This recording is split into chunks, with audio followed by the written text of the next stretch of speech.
And I'm a scientist at FHI 360, and I'm excited to moderate the session we have this morning on engaging families and communities to support adolescents and youth contraceptive use. One of our presentations today will be in French, so if you need translation, please use the QR code that I will click back up. Could we have the translation QR code put back up in the instructions? So you can use the QR code on the screen to log into the session on your phone or your laptop to hear the translation. Not this one.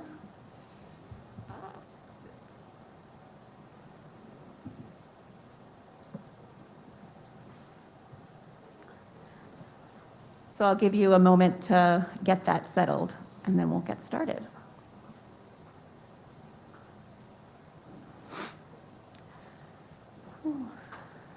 And then also I'll remind all of us, including myself, to be sure to speak slowly to aid in the translation as well.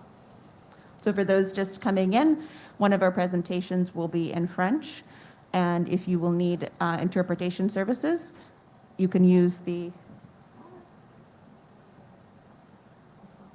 QR code that is now on the screen to be able to log in to hear to English.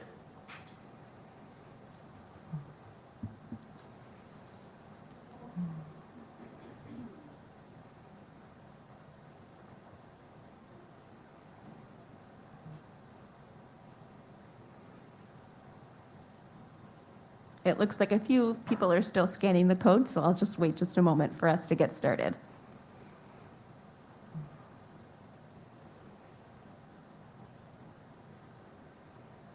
All right.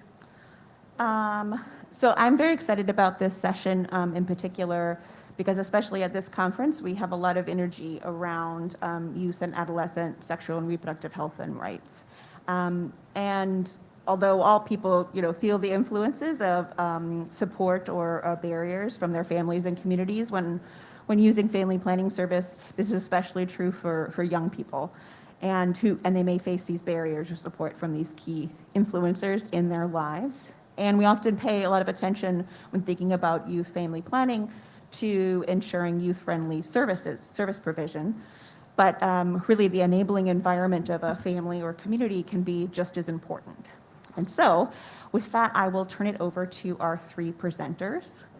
First, we have Ms. Fifi Oluwatoyin Obandemiu, who is the acting project director for the A360 project at Population Services International. And she'll be talking to us about how mothers can impact family planning use among adolescent girls in Nigeria.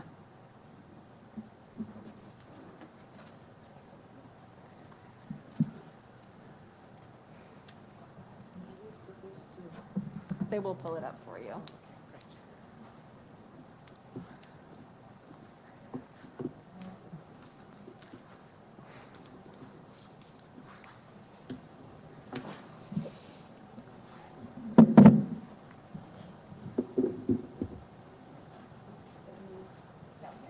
Yeah, that's it. Thank you. Good morning, everyone. My name is Fifi Ogondeminu, and I work with Population Services International. So this morning I'll be presenting Mothers, the Silent Partners in Contraceptive Uptake Among Adolescent Girls in Nigeria. My presentation is going to follow this outline. I'll be giving you a background about the Nigerian context and the program itself. I will take us through the methodology, findings from this intervention, discussions, and then I will conclude. Okay, so just a brief background on Nigeria. We have a population of over 200 million, and about 23 million of this number are young people aged 15 to 19 in Nigeria. And young women in Nigeria face a lot of barriers when it comes to their sexual reproductive health, as most of you will be aware of. And so just looking at that in details, looking at this first graph, among adolescent girls 15 to 19, 1 in 5 already have a child or are currently pregnant. In terms of modern contraceptive use, only about 2.4% of this age group are currently using a modern contraceptive. And when it comes to knowledge of their fertile period, which is something that is very key to getting pregnant, just about 15.1% of that number have correct knowledge about their fertile period.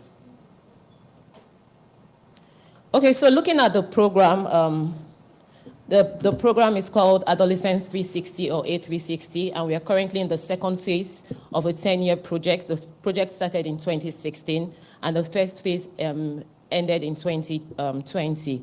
And the goal of the project is to improve modern contraceptive use amongst adolescent girls aged 15 to 19 in 3 countries, Nigeria.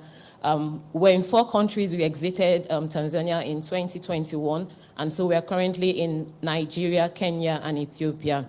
In Nigeria, the project is implemented by Society for Family Health, and this is being implemented in 8 states across the country.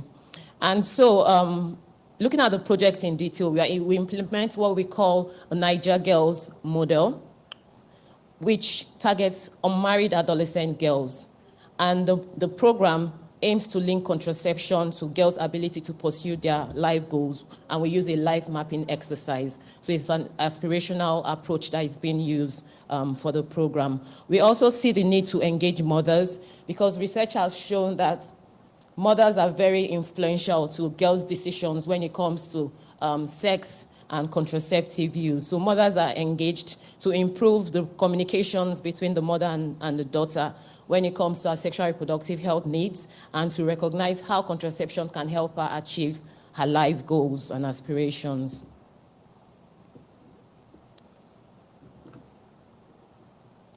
So looking at the abstract itself, we felt discussions between parents and girls have a significant impact to either them delaying sex or using contraception when they choose to do so. And so this intervention, we're exploring how mothers can take up, can have that conversation and be an enabling environment and support system for girls when they take up contraceptive and continue to use. Because one of the things we've observed on the program is that when a girl takes up a contraceptive method and she doesn't have a support system, if she experiences side effects, she's likely to stop using because of the fear and the myth that comes with contraceptive use. And so in terms of methodology, we engaged about 1,300 mothers of adolescent girls over the study period.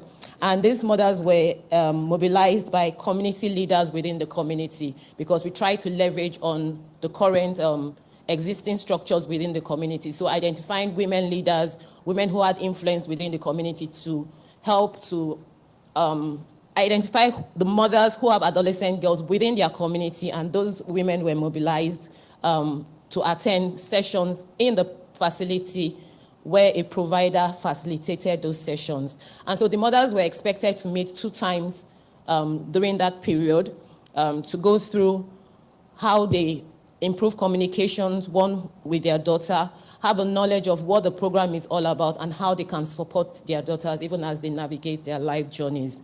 And so each group had 20 mothers attending the sessions. And so using our DHI's routine program data, this intervention was monitored for November 2017 to September 2020, and we compared the method uptake by the girls, looking at other influencers within the community that girls have. And this data was triangulated with our findings from client exit interviews to understand the influence of the mothers. So I'll take us through some of the interesting findings that came out from this intervention. So throughout that period, we were able to reach about 144,000 girls, and out of these numbers that were reached, 83,000 took up a modern contraceptive method.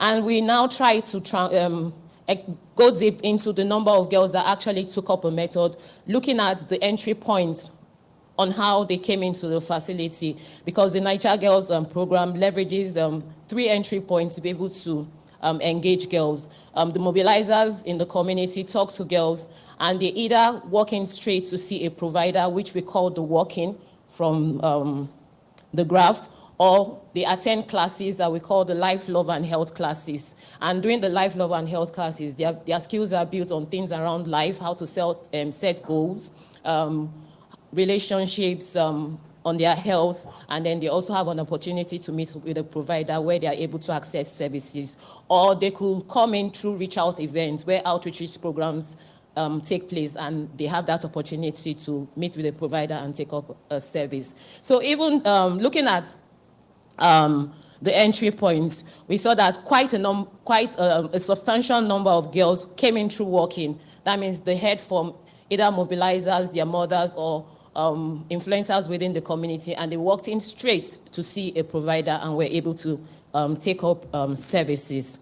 And so looking at the entry points, we try to look at how mobilization happened and what percentage of girls mobilized came through through mothers. Just to mention here that the objective of using the mom sessions was to create an enabling environment and support system, and not necessarily for method uptake. But it was interesting to see how this unfolded over time. And though just 2% of the total number of girls who came into the facility were for moms, because that was not how the strategy for the engagement, we also saw that when it came to method uptake, we had better response from girls who were mobilized through their moms than those who came in through the mobilizers or other routes. And so looking at this graph, you see that 92% were mobilized by the community mobilizers because they were paid mobilizers, they were incentivized, they had targets, and so they were able to reach more girls. We also noticed that girls were mobilized by peers. So if a girl goes into the facility and she's able to access services, and she finds out that the services, it's youth-friendly and there's that sense of it's a safe space, she's likely to tell her friends. And we saw girls being mobilized through their friends, mothers, and then other routes, either a provider also talking to girls even as she goes into the community. And so looking at mobilization and contraceptive uptake, if you look at the contraception adoption rate, which is this graph, you will see that the girls who were mobilized by the mothers, we had a higher percentage of girls taking up a method compared to those who were mobilized by the mobilizers. And then also looking at the entry points, either through the classes or the walk-ins, mothers actually, those mobilized by mothers were more likely to take a method compared to the other entry referral channels. And so we tried to also look at the method mix. So it wasn't just looking at how many girls took up a method. Looking at the method mix, we realized that girls who were mobilized by their mothers or referred by their mothers were most likely to take up a long-acting reversible contraceptive because they already had that interaction with their mothers and they had that enabling environment. So we had 36% of girls referred by their mothers taking up a LAC compared to 26% referred by the mobilizers. And so what does all this mean? We found that mothers are very influential when it comes to contraceptive use, especially when it comes to LAC, because girls were no longer hiding to take up a contraceptive method because their mothers were aware of this action. And engaging mothers as key influencers also helped to sustain and use contraception because we carried out a continuation studies and we found out that when it comes to side effects, girls who were supported by their mothers or had a support system were likely to continue to use a contraceptive method even when they experienced side effects than those who didn't have that support system. And so we are looking at adopting this strategy even as we move on.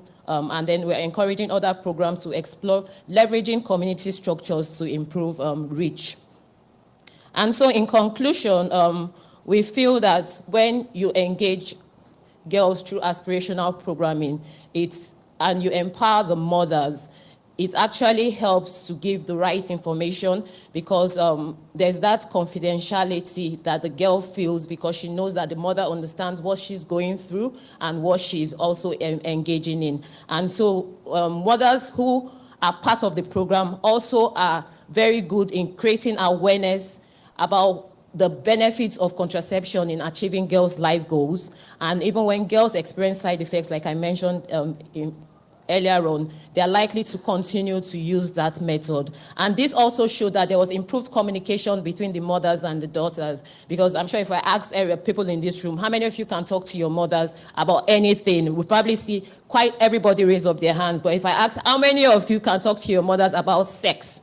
The hands may not be as many as we will see. But we realize that engaging mothers on this program and helping them see the relevance of contraception, it helped to improve communication amongst this group of girls and also help to sustain use.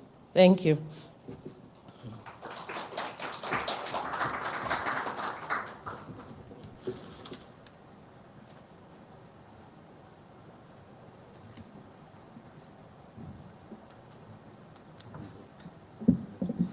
Thank you so much. We're having a little technical difficulties with the translation services, so I was trying to help troubleshoot back there. Next we have another great presentation by Mr. Dipinga Singh Taichuri, and who was a senior program coordinator in health and nutrition at Save the Children International in Nepal. And he'll be presenting on family planning approaches for adolescents and youth in parts of Nepal.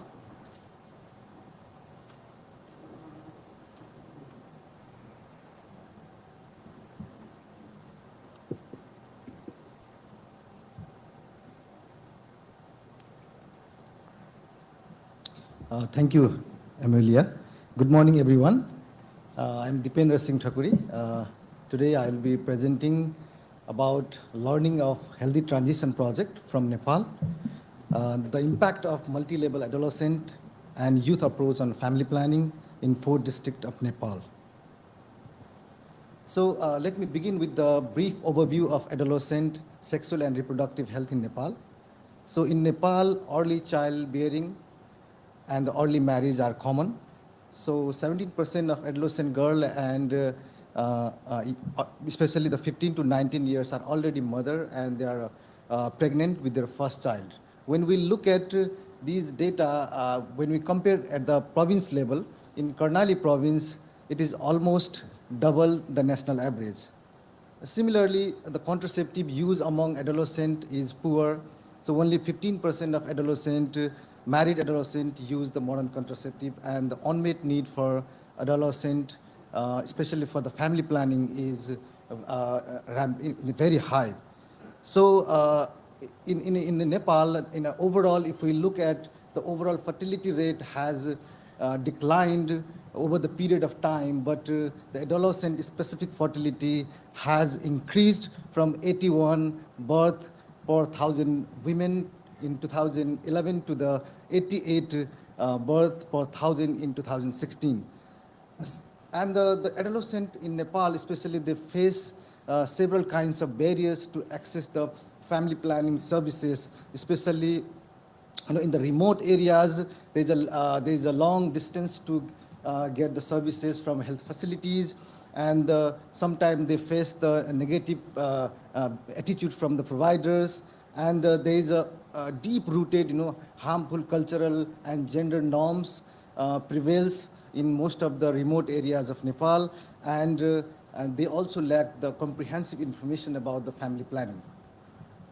So in this context, to address these barriers and to improve the access to the family planning use, Save the Children, in partnership with the 4 non-governmental organizations and the municipal government, has designed and implemented Healthy Transition for Nepali Youth project between the period of 2018 and 2021.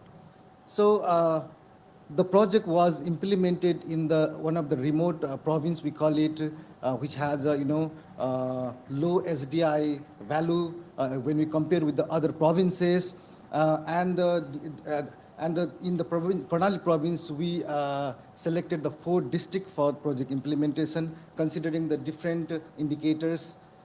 And overall, the aim of the Healthy Transition Project was to improve reproductive, maternal, and the newborn health, among aged 15 to 24 years, and also, to transition adolescent girl and young women to marriage and the parenthood.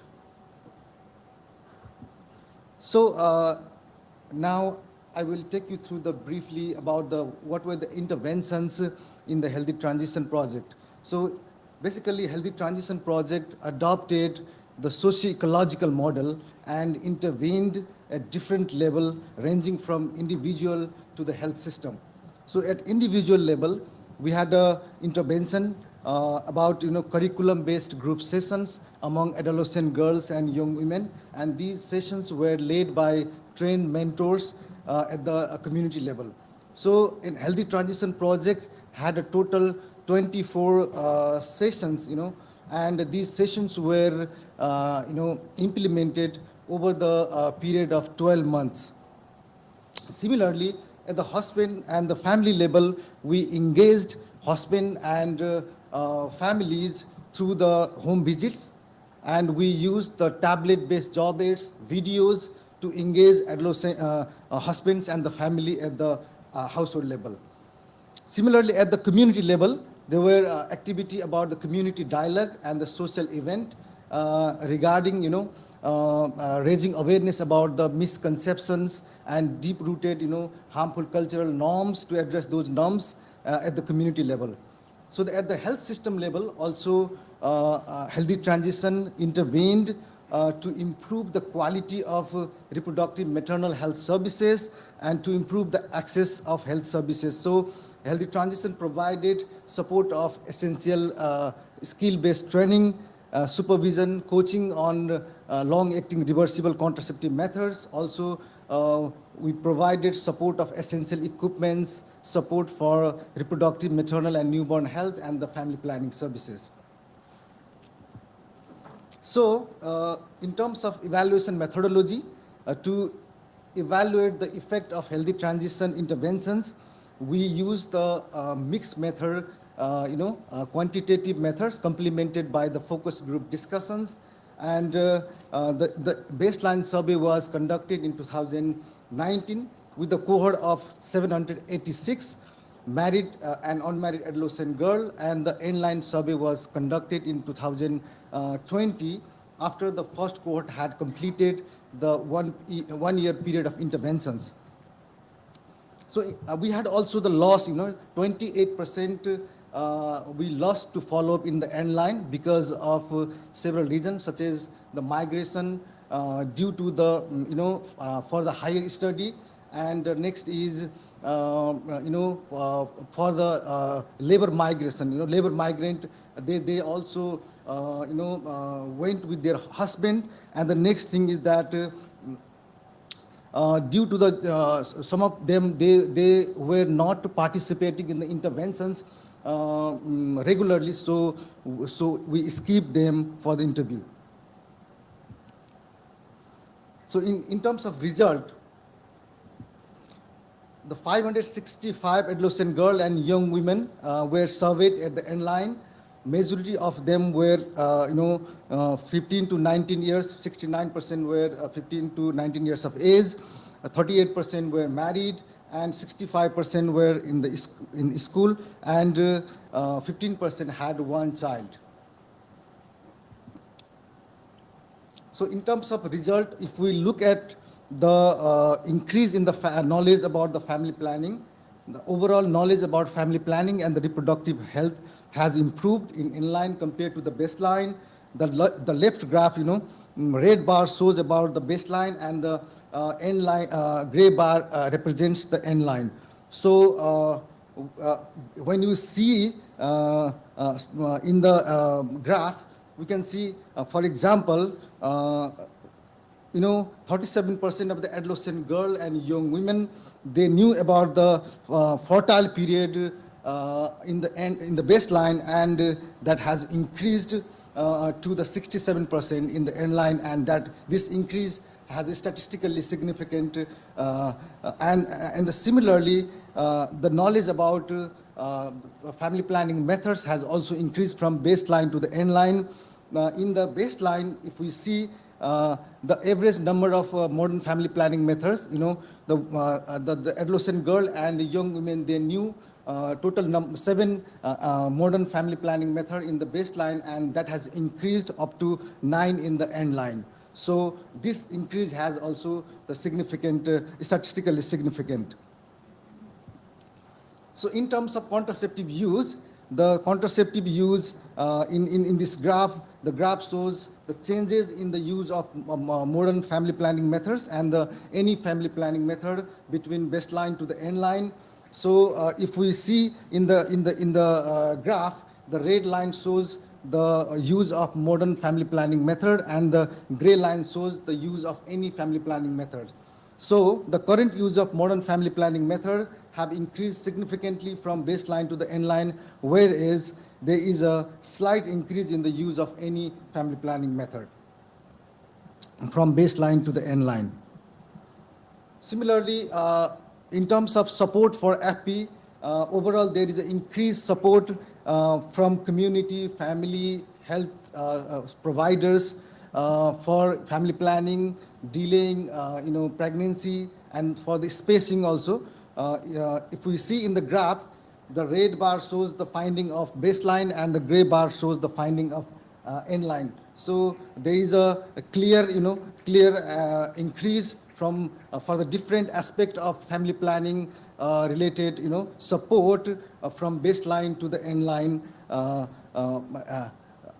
for this. And the next, we have also collected the qualitative data. So the qualitative data, the focus group discussion that was conducted among adolescent girl and young women, it showed that the adolescent girl and young women, they tend to shy, they feel shy to talk about family planning and contraceptives with the health providers during the baseline, but at the end line, this has improved, and they feel confident to talk about the family planning and contraceptive services with the health providers. So this also, the qualitative finding has substantiated to our quantitative finding. So the implication of the healthy transition findings. So what are the key implications? So the key implication of and the way forward for these interventions and for this finding is healthy transition demonstrated to the value and the value and the contribution of the gender transformative multi-level approaches that engages adolescent families, communities, and the health system, and and the overall it covers from individual to the health system of socio-ecological model. So after participating in the healthy transition interventions, adolescent girl and young women has improved their knowledge of family planning, and more number of adolescent girl and young women have started to use the family planning services. So the healthy transition intervention has seen the start of sustainability also. Some of the adolescent girls and young women from our project area, they have converted to the women's mothers group at the local level. The ward office and the municipality office has recognized those groups, and they have converted these groups into the mothers group.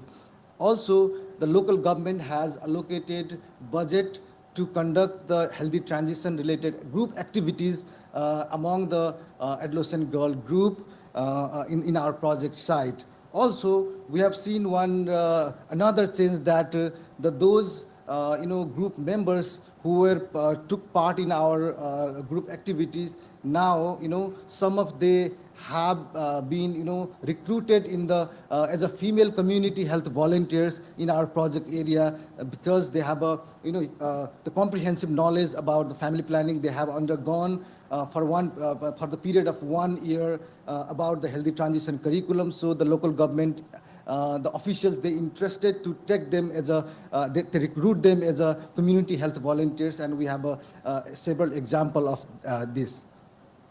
So, and finally, I would like to conclude with that this healthy transition interventions that has, covered the intervention from individual to the community level, and the multi-level interventions has a significant impact to improve the family planning services among adolescents and young women in resource-poor setting. So this kind of approaches could be adopted and implemented in similar kind of setting in other places. So by this, I would like to end my presentation, and I would be more than happy if you have any questions, query, and suggestion on my presentation. Thank you so much.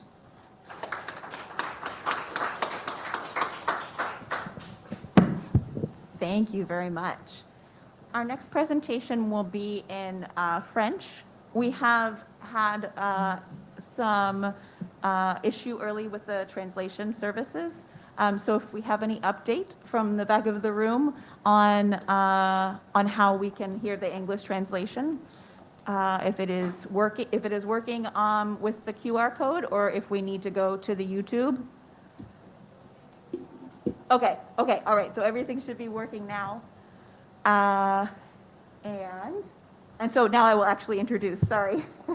We have Dr. Simon Mambo, who's the Executive Director of Youth Alliance for Reproductive Health in the DRC, and he'll be presenting on advocacy for young people to make FP more sustainable in parts of the DRC. Good morning, everyone. Hope you are doing well. I'm Simon Binezero Mambo from Democratic Republic of Congo, Eastern DRC. Something which I don't know why it have happened. We have two of our partners who have been supporting young people's SRHR in DRC, and that is Population Reference Bureau, ICSATA, and also IPAS, Dr. Jean-Claude. I don't know what have happened. They've sat in the same place, and they're the two people who have been supporting our work. So I don't know this magic which have happened this morning. Thank you so much for that. Yeah. Does everyone have the QR code to be able to hear the English interpretation? Looks like there still might be people with their phones up, so if we can just pause. And we only have 3 presenters in this session, so we do have time, plenty of time for questions after as well. So I'll just give a minute or two, if that's okay, just to let people finish. So for English speaking, let me just give the overview of the presentation, that it was an advocacy which we started with Population Reference Bureau. We noticed that there have been a system of having community distributors of family planning services, and these have been old people. But young people always trust their peers, and they can easily understand their issue. So we identified this issue because following the best practices of Population Reference Bureau, a study which have been done in 7 countries, they have been identifying the issue which make young people to not continue using family planning services. And this is brought about sustainability, use of contraceptive services. And among the issue, the top was the time young people spend when they go to use family planning services. So in DRC, we have a national program on adolescent, which is more focused in SRHR. So we had to bring about advocacy to make sure that young people can be trained to give at minimum the Depo-Provera, which have been changed now to Cyanopress. And this was a quick win. It is a work which took us more than 2 years because we had to go create advocacy messages and also provide start engagement of youth-led organization and also the Ministry of Health. And at least at this time, we're having a strategic plan at the provincial level, which is all about for 5 years with 4 axes about regularization, capacity building for service providers, and also mapping the services of young people in DRC.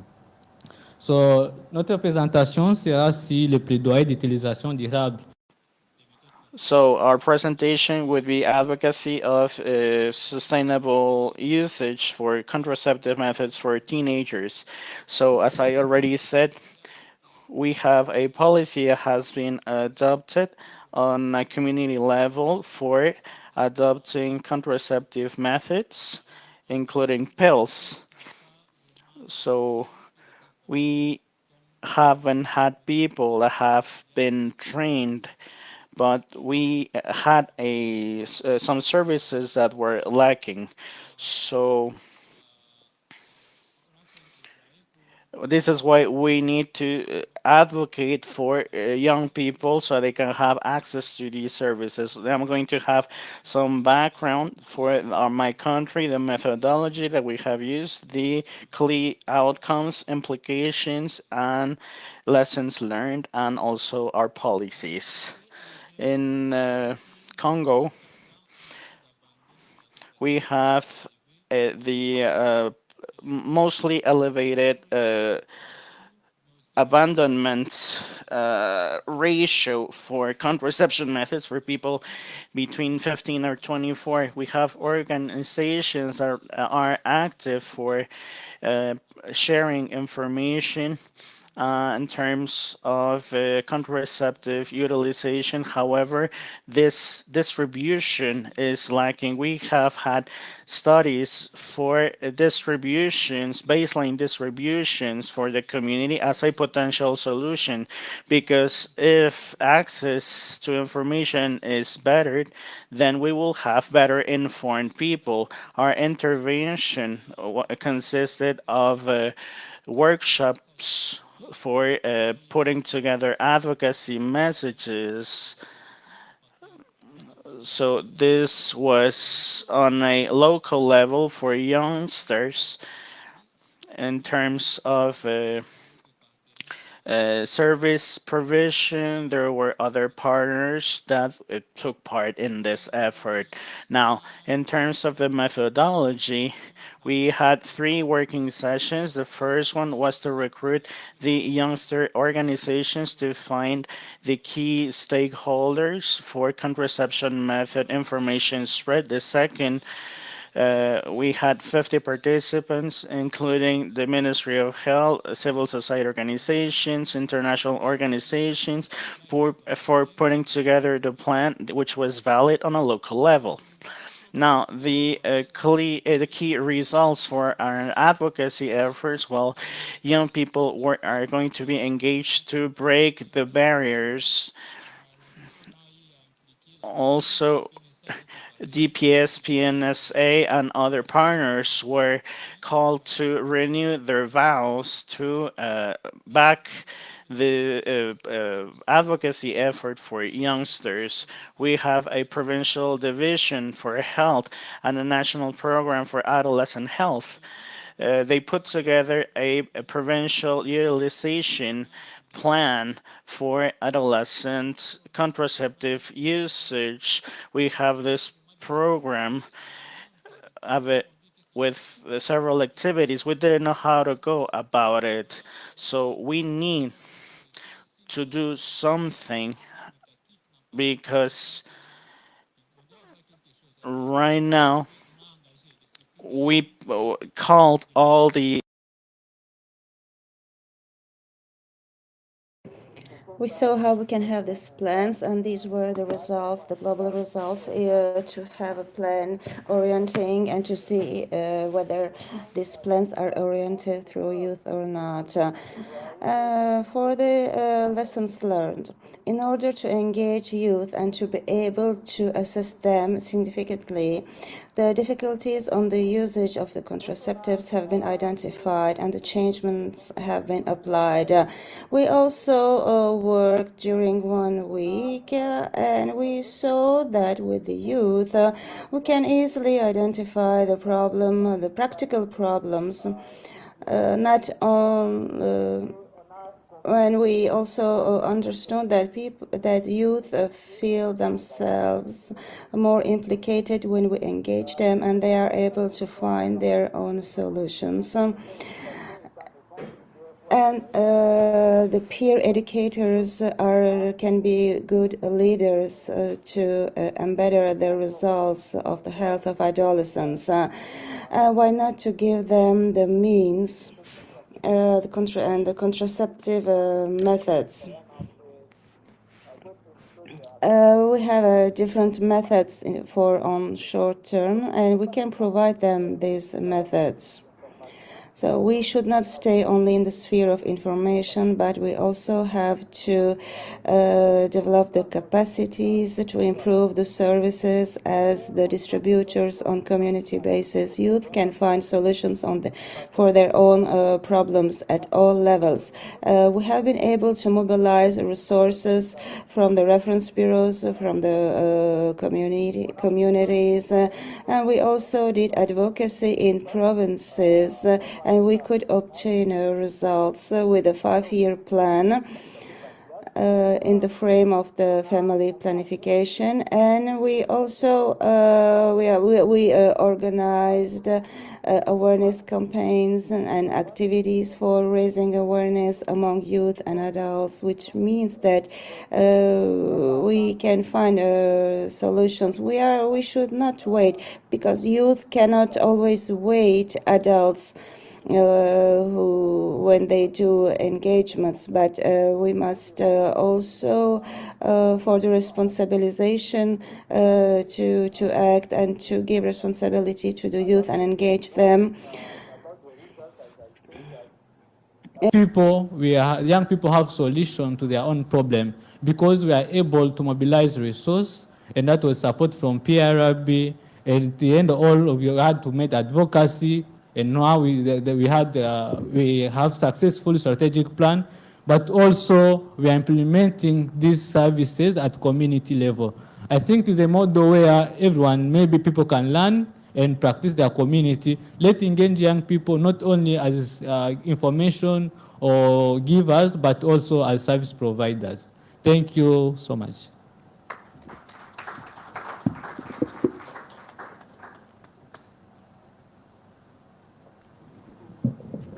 Thank you. I'd love to open it up to questions. We have the microphones in the middle. If you want to go take a stand at them and ask away.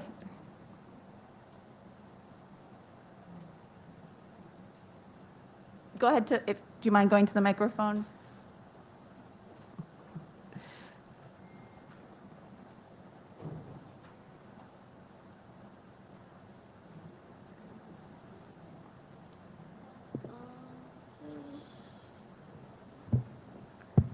Am I audible? Hello. Yeah. Hi. So I have two questions for Nigeria and Nepal context. So the first question that I had was, and also great presentation, sorry, before I begin the questions, but I wanted to understand a little bit that when you're engaging mothers, what were some of the challenges that you faced? Because you're talking about adolescent girls taking up contraceptives or using reversible contraceptives. So considering I'm from India, so I know it's a huge taboo to talk about sex. Like you also mentioned that how many of us even communicate with our mothers about sex or anything. So what were some of the challenges, considering that it's all the more taboo in adolescent girls, and if they're unmarried adolescent girls, so what was that? And also for Nepal, my question is that could you also talk about maybe some intersectionality when you are talking about different adolescent girls in terms of, say, if they are from any other specific marginalized communities. So when you're talking about contraceptives with them, is there a problem? And my second question also for Nepal is that because I'm from India, so I sort of understand the cultural context a little bit. So my concern is that how did the community accept that when we are talking about adolescent girls, especially who are unmarried? So that's my question, that were their partners, because I understand the entire program was directed to adolescent girls and young women, but were partners male partners, I know that husbands were a part of your program, but unmarried partners, were they addressed in any way under this program? And if yes, then how? And if no, then what was the thought that why were probably they not looked at? So that's it. Thank you. Thank you. So it sounds like the first question was about some of the challenges in engaging with mothers for unmarried girls, and then a little bit more description about the different characteristics of the work in Nepal, and if there was engagement with partners as well.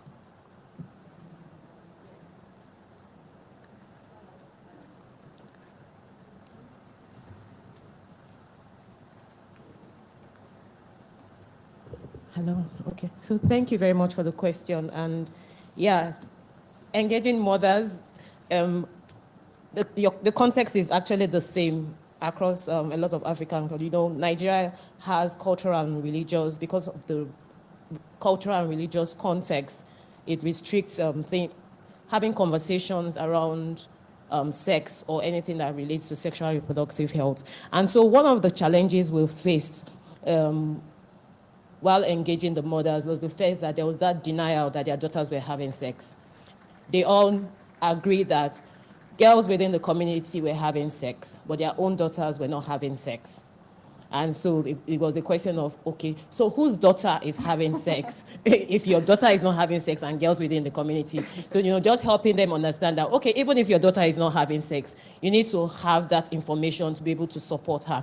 Then the second challenge was the fear that talking about sex will encourage the girl to want to try out sex. And so helping them, you know, to demystify that myth that when you provide the information to the girl, you're equipping her to be able to make an informed decision when she's faced with that situation, and not necessarily encouraging her to have sex, because it's better the information comes from you or from outside. It's going to come from somewhere, and why don't you be the one to give the right information so she knows, you know, the implication of getting involved in sex. And so when it comes to starting sex or delaying sex, it's always better it comes from the mother, because they all indicated that they trusted their mothers. Every girl we spoke to mentioned that her mother was the most trusted person within her circle. But when it comes to the issue of sex, it was a no-go area because the mothers won't even talk to them. And then the other thing, other challenge was, we don't even know what to say.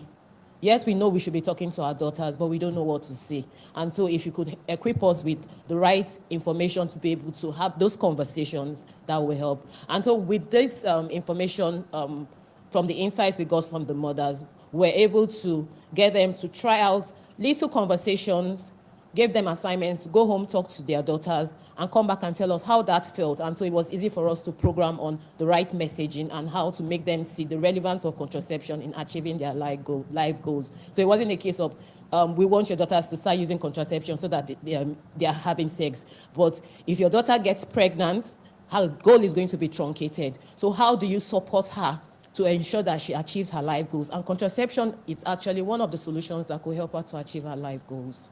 I hope that answers your question. Thank you.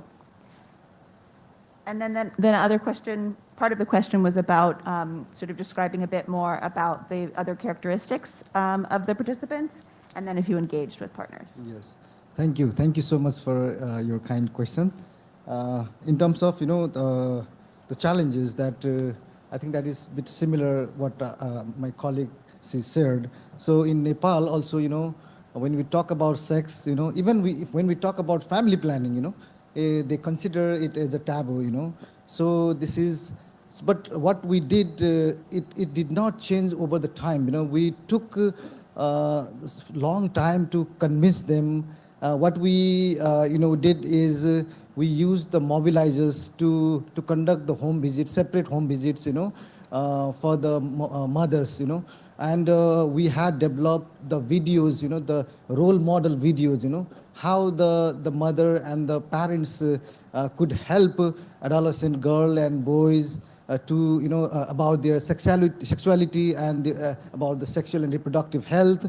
So that kind of video that we used to conduct home visit and to counsel them for the over the period of time, and slowly, they realize that it is important to give, to talk about sex and family planning rather than going through these complications after having the sex. So those kinds of things we should know about these matters. So we did that strategy. So and the next thing is that about the male engagement, especially we our interventions, targeted for the married male, the newlywed couples. So we had one male engagement tool. So in that tool, we had a video and the other, a pictorial kind of a message. So, and that we used to counsel husband what are the husband's role for the family planning, for the decision making, and the support to provide support to the married adolescent girl. But we can say that this is our limitation, and that we could not reach out to the unmarried adolescent boys. So that was missing actually. I think that part we missed out. But for the married partner, we reached through the male engagement tool. Thank you. I think and the next one, I think community reaction. Yeah. So the community reaction, actually it was not acceptable, in the initial period, but we had different kinds of community-based interventions. For example, we had a game-based, approach called the Pragati game. You might have heard about the Pragati game that was initiated by the Fertility Awareness, the FACT project, funded by USAID, and that Pragati game consists of, the interactive game-based approach to raise awareness about the fertility awareness and the family planning. So we used that game, and we engaged, community leaders, faith healers, community leaders, and first we tried to change their mind, and then later on they also provided support for that kind of interventions. So this is what I think I answered you. If any, we will talk later on. Thank you so much. Thank you. Yeah, do you mind going to the microphone? Yeah. I think that way the translation or interpretation can Okay. continue. Thank you. So I am Aissa Tafal. I work for Population Reference Bureau. I'm Western Central Africa representative. And it's not really a question. It's more a comment and congratulations for this work. Being a representative, I've been involved in this pre-conference meeting about power shifting, about localization, and all the stuff that all of you are hearing about. We are talking a lot about power shifting from Western world to the South or our continent, for example. I just would like to, it's maybe a question for Simon because we work together and I know what he did. On my continent in Africa, we have an issue on power shifting from the older generation to your generation, because we are all talking about engaging the community, engaging family for adolescent sexuality or adolescent family planning, which is actually your story, not mine. Mine is behind, okay? So I think, Simon, I would be happy if you share how the work you did was also to help you to be recognized as a technical assistant. Being part of our staff, you talked about Jean-Claude and me, but actually the fact that we are working with younger people, not only to support your commitment or family planning for adolescents, but respecting or recognizing your expertise as a technical assistant is also a way to help you really to advance this agenda for your generation. And I really would like to encourage this experience that I'm not seeing a lot about the fact that you are also part of this power shifting. It's not only a Western or African issues. On our continent, we really need to work on this. And I haven't seen it recognized per se. So Simon, if you could just say a word about what we did around the communication so that you were involved with the national program and you were part of this power shifting so that young people must be in the technical assistant. It's a way to have your expertise and your actual the way you want to see your life and live your life in this assistance that is provided by youth that are building the future. And what you said about mothers and what you did is really great. And I really hope you can really part of this, now be part of our colleagues actually. So thank you.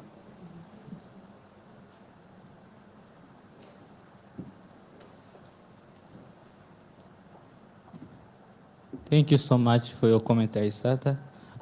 There is something maybe I did not talk about that when we talk about power shifting, we have to see that there is a change and we believe that young people can do something. From the experience we had, it is all about the passion because we have come to the world of SRHR because we see there is issue and which it have been there every time, conference by conference, but there's no change. From the time we are waiting this to happen, at the grassroots, young people should do something. And also, adults should believe that young people can do great. Because there's issue of experience. You found that they want something to happen, but they're asking young people, someone 10 years of experience, 5 years of experience. Where young people are going to get experience if you don't give them platform to do that? So we must be sure that we work with them, empower young people, but give them opportunity to do and learn at work also. From my personal experience, because I'm just a young medical doctor, only just activist and also advocate, but with my background, I can provide all type of services. So when I come into the platform of SRHR, that means I'm going to give services to young people. I'm going to do my activist. I'm going to advocate for policy change and also going to contribute to program and other things. Recently, when we were conducting the WHO scientific writings, I was a speaker and I had to talk about why do we publish? And my answer was because there is issue, especially in my country, where there is lack of data because we found that the demographic health survey, which is there, is since from 2013 to 2014. That means there is key, and there is many things that have changed. There is a pandemic, we have Ebola, we have the war which is ongoing in my country. This is affecting the health system, and this must be documented. And that's why we found that we have published more about how Ebola, how COVID-19 have affected the SRH of young people. How is the war affecting access to SRH young people, especially in Eastern DRC? And this is not the adults which we have been doing that because we found that they are not willing to do that. So we came in to make sure that we are doing a work to change and provide evidence so that they can act. So with the PRB, we started the journey of just co-creating messages, communication material, which is we are going to present even at 4 p.m. Those who are available from 4 p.m., I'll be presenting that material we co-created. This showed that young people are in the community and they have problems. So decision makers should act on that. The challenge we are facing now that more of the decision makers, they are adults, and this is what even women are facing. In fact, we found that majority of decision makers, those in the parliament, the president, are male. That means the decision are going to make, they are not going to involve young people who are not in the parliament. It is not going to consider a young woman or a woman who is far in a village where the ministers, the parliament, and the time they are in power, they don't have time to know their issue. So this is the implication of it, but now we say in this transition, shift power, we as young people have power, we must do something. And that is all about even regarding safe abortion. When people are fighting access to the choice of a woman, when we are making advocacy for policy change and other things, something must be done to prevent this unwanted pregnancy and also the death which is occurring. And that's why I think that it is a movement, the shift, the power which is coming in to make sure that we empower these young people to do something as we are waiting for commitment and engagement to be done. And that's why our advocacy was majorly to make sure that these young people can be empowered to provide services, not wait only the adult, not wait for the community to be done, but if they're empowered, they can give family planning services, they can give you also information. That's the power young people have. Thank you. Yeah. What other questions do we have? We have about another 10 minutes for questions, and so there are many rich ones.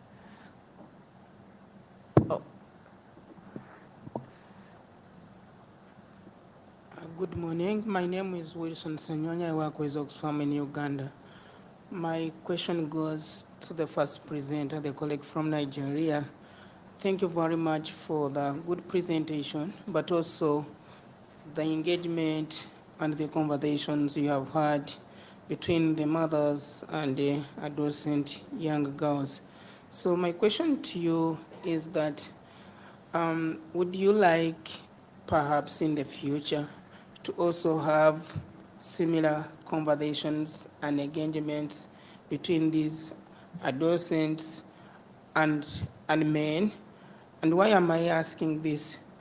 My wife told me that her first menstrual period, when she had it, she talked to her dad, not the mother, because they had that good interaction, good engagement, and she was not very close to the mother. So probably in future, would you like to consider having these similar conversations between those young girls and the men, and maybe combine having these conversations between men, the girls, the mothers, and the girls, and find out which one will translate to better results instead of perhaps considering just women and girls. Maybe that way we should be able to live to reach a bigger milestone. Thank you.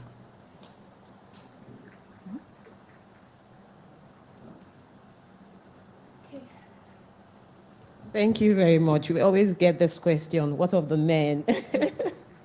So one of the things that we did during our insight gathering was to engage all influencers, because one of the design opportunities that came up from the A360 project was having a support system for girls, even as they navigate their life journeys. And so looking at the roles that parents play, religious and traditional leaders, and the providers. And so we brought in fathers to try to understand how we could navigate with them. But the feedback we got from most of the fathers that when it comes to issues of sexual reproductive health, that is the role of the mother.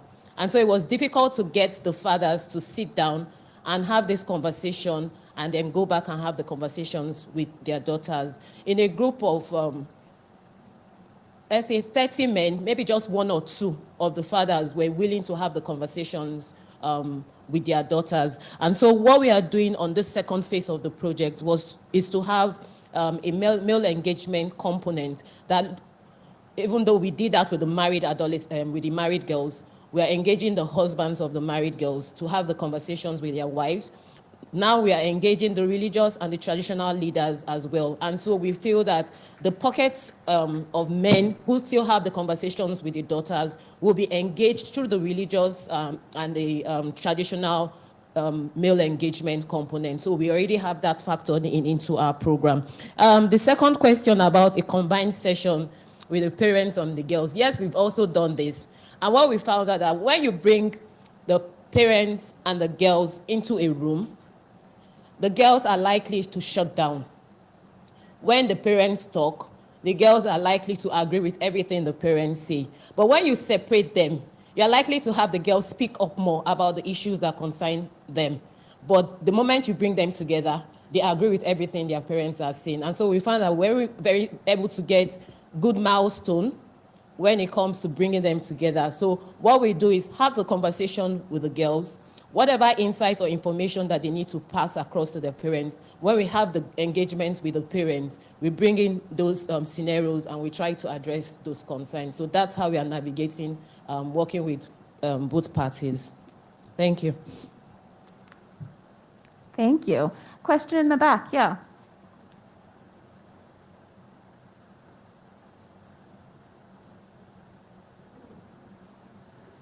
C'est bon, vous m'entendez? Bonjour.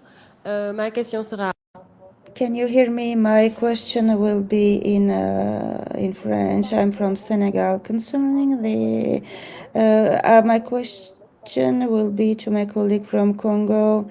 You explained how youth were distributing emergency contraceptives.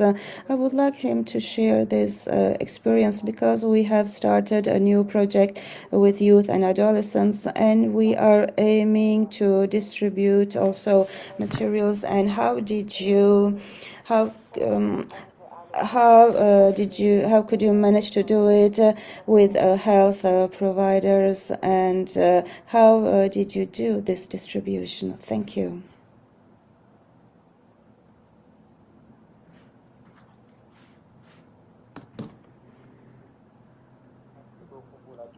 Thank you very much for the question. First, we identify the problems. We have the report of Parabi on the usage of the contraceptive methods, and in this report you can find out the challenges and the availability of the commodities. Because the abandon of the usage of contraceptive methodologies, we saw that among the 7 countries, in fact, it was the time period. And on this challenge, we run an advocacy. And we do have this aspect of the usage of the providers and distributors. I saw the experience of Nigeria. These distributors were traveling to different villages to provide this service. But you must work on a politic first. You must work on the politics for this service because the decision makers, the government think that youth cannot provide these services. Since 2021, the ministry authorized youth and adolescents to have access to all contraceptive methods. With the 2018 health law and the new law on 2021. So we had this entry door, and now youth and adolescents can have access to the contraceptive methods, which means that youth can also provide the services as they have access. In December 2021, we launched a referencing network called Machuba. It is at a community level, and they do references for the services. But they have different contraceptive methods like condoms. When you can reach them when you need a service by phone, or you can use our internet website, because we will also elaborate a mobile app. When you will need a service, you will be able to contact these services easily. But first, you must analyze the laws, the politics, in order to have an entry door, and so that the services can be available. And we saw that it is working and it gives positive results. Thank you.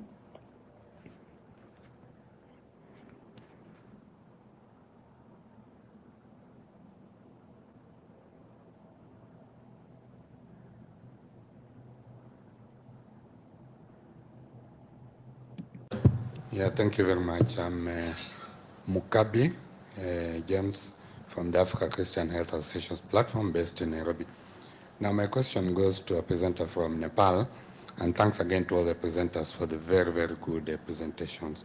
Now, I was interested in the last part of the presentation around sustainability. Very good, seeing that the local governments picked up to support some of the groups. I'm more interested in the process. You know, you make it sound so easy, but I know it has been such a big challenge, especially where we come from. How did you start engaging the government teams, at what stage, and what aspects were they interested in, such that at the end of it they picked to support some of the groups? Just for my information, we could learn a lot from that. Thank you. Yeah, thank you very much. I'm Mukabi James from the Africa Christian Health Associations platform based in Nairobi. Now, my question goes to a presenter from Nepal, and thanks again to all the presenters for the very, very good presentations. Now, I was interested in the last part of the presentation around sustainability. Very good, seeing that the local governments picked up to support some of the groups. Just for my information, we could learn a lot from that. Thank you.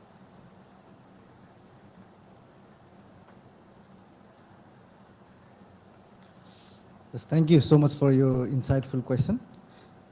In terms of sustainability, for the local government, we engage them from the initial stage, from designing to the implementation and the evaluation phase. So what we did is, when we completed our first phase of, first cohort, first phase of interventions, we had an evaluation.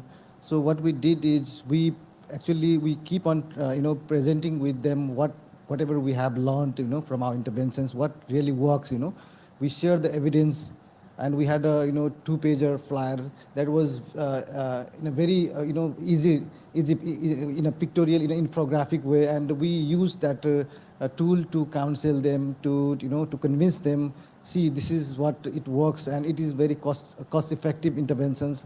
And what is one another thing is that I already mentioned in my presentation, our adolescent girls groups, they converted to the mothers group.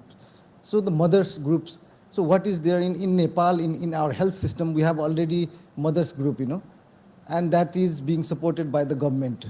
So what is, and these adolescent girl group converted to the mothers group, and there is already system that, provides support. So the little bit effort, if they provide that continues, that's why they provided support. So the one learning is that we need to engage them, in every step, what is being done, what are the, the learnings, and what really works.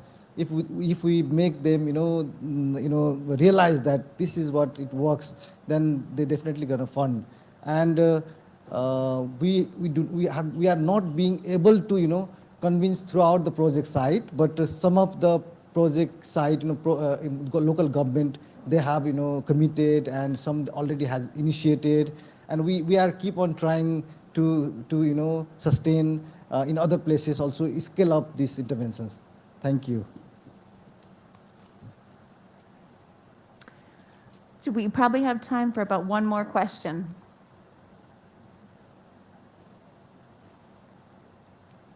Go ahead.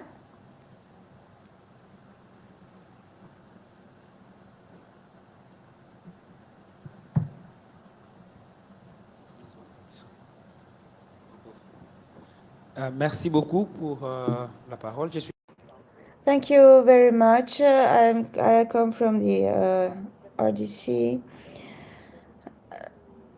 I would like to congratulate all the presenters, and I would like to come back a little bit more on what Simon said. I saw a question coming from West Africa, a question concerning the usage of emergency contraceptives, and especially in Africa. I think that this is an important question, because there are a lot of discussions around this subject.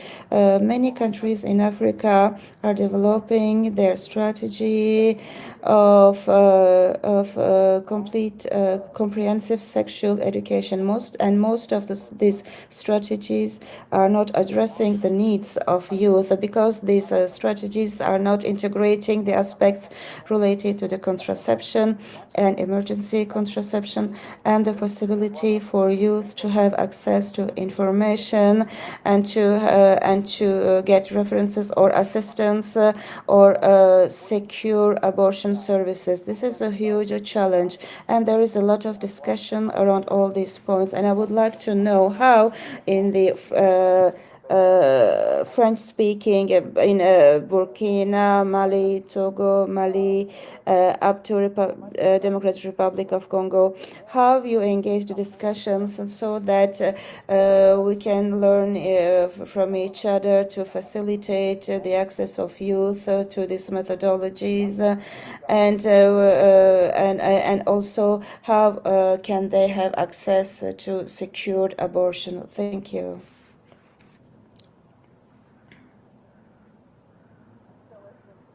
Interpretation. Any comments or feedback from anyone else, or any other questions or comments? All right.